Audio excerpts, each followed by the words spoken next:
And I want to encourage you that if you have children that have special needs, to not be ashamed of them on any sort of matter. Do not be ashamed, go out and take them out, in the streets, and when people look down at you, just look back at them, and kids maybe will tease them. I know how that feels, when kids stop and stare. But I just encourage your children that when kids stop and stare and tease them, that kids don't know anything better. Maybe they've never seen anything like that, but you get thicker and thicker skin as you keep on going out there, and understanding that you can't change how people react, but you can change how you react to it.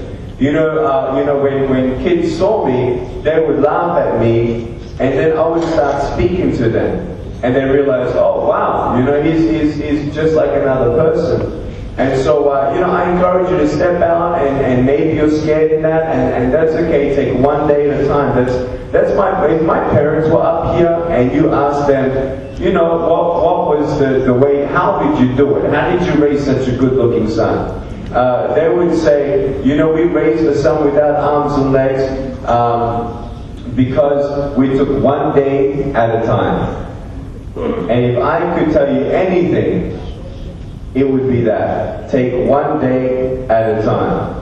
And, just keep on trying to get educated and push your boundaries and keep on. I honestly am so encouraged to see all of you here, because there is a power that actually comes from unity.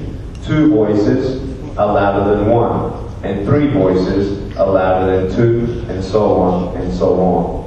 With the right time together, we can, I believe, make a difference in continuing to progress in integration, acceptance, and education for people with special needs here in Kuwait. And you know what? Dream big. I did. I never thought that I'd be a president of 2 companies. I never thought that I'd be able to, go into the stock market and do real estate investing as I do. No one ever thought that. But it was up to me to say, okay, that's my goal, that's my dream. What can I do to take a step closer? I also want to know if you have heard of social entrepreneurship. Have you heard of social entrepreneurship? I really encourage you to do some education. Carl, can you come here, please? I really encourage you to do some research on the education of social entrepreneurship. What it is I have some friends who are doing this. What they're doing, just give me 1 second. I just want to take off this one microphone on the back of my shorts. 1 second.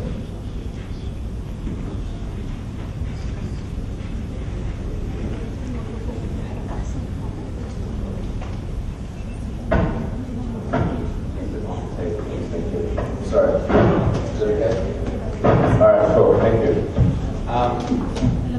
This is actually really exciting news. If you've never heard of social entrepreneurship, it's very exciting. There are non-profits that actually can apply for some grants for social entrepreneurship. And what it means is this, is that you can give an opportunity to people with special needs to actually get a job or create something that can be sold. So I have a friend called Elaine Chu in Singapore, and what she has done is she's a social entrepreneur, and she was at the global, the economics forum where Bill Gates was, social entrepreneurship. So she was one of the VIP guests, and so my friend actually started letting people in wheelchairs start to do some art. And she found that there were some people in wheelchairs who actually were very good at art.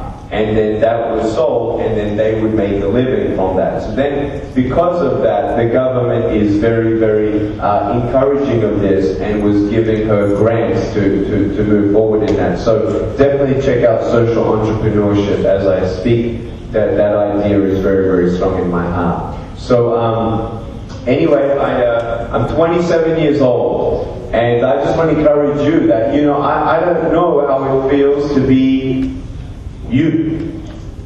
Maybe you had your ability to have arms and legs and you lost it. I don't know how that feels. I think that's worse. Some people say, well, Nick, no, it's not worse because at least I knew how to use my arms and legs. But I would say, but now I know what I'm missing out on. You know, I tell you, I have no arms and legs, but, you know, I've never been thankful for my foot until the day where I was playing soccer. And the soccer ball came up and hit my foot, and I sprained my foot. And for 3 weeks, I couldn't use my foot. I used my foot for everything. But I felt disabled. I couldn't walk for 3 weeks. It was wow, you know, you don't know what you've got till it's gone, right? So be thankful for what you have, absolutely. But I want you to know that a broken heart is a broken heart. And I was speaking to some teenagers yesterday morning, and I told them, you know, pain is pain, brokenness is brokenness. And I told the teenagers that I believe that being in a broken home is worse than having no arms, no legs. That even if your mother and your father is not divorced, but they continue to fight and they do not have true love, you know that it's turmoil on the inside of your soul. It eats you away and takes the strength to keep on going one step at a time. Who's to say that a 14-year-old boy here in Kuwait is not going through more pain than I? Pain is pain. We all have something, but there is hope. I want you to know that I was actually suicidal at age 8. I told my mom that I wanted to commit suicide. And at age 10, I tried. I went into a bathtub, I turned over 3 times, and on the 3rd time of me turning over, I realized that I was going to leave a lifetime of guilt and pain on my parents' shoulders. I could not envision them at my grave, and I didn't want to do that to my parents. So I hung around. I'm glad I hung around. You know, so at age 8, yeah, thank you.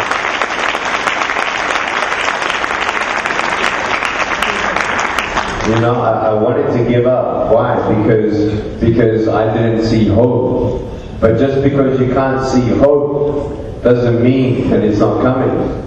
You know, when I was that age, no one could really tell me, hey Nick, everything's going to be okay, because no one really knew what kind of life I was going to live. I wish that I met somebody else like me who would tell me, hey Nick, everything's going to be okay.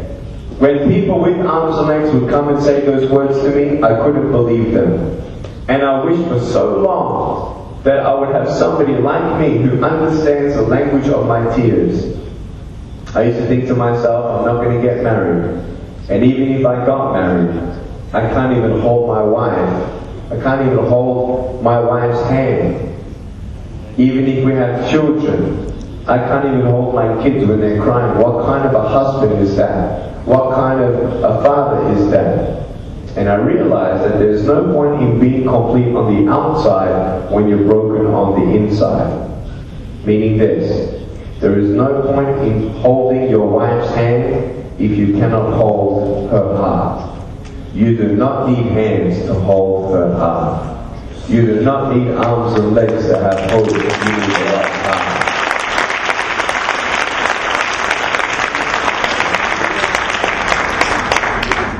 So for me, I also learned the importance of knowing that everything happens for a reason.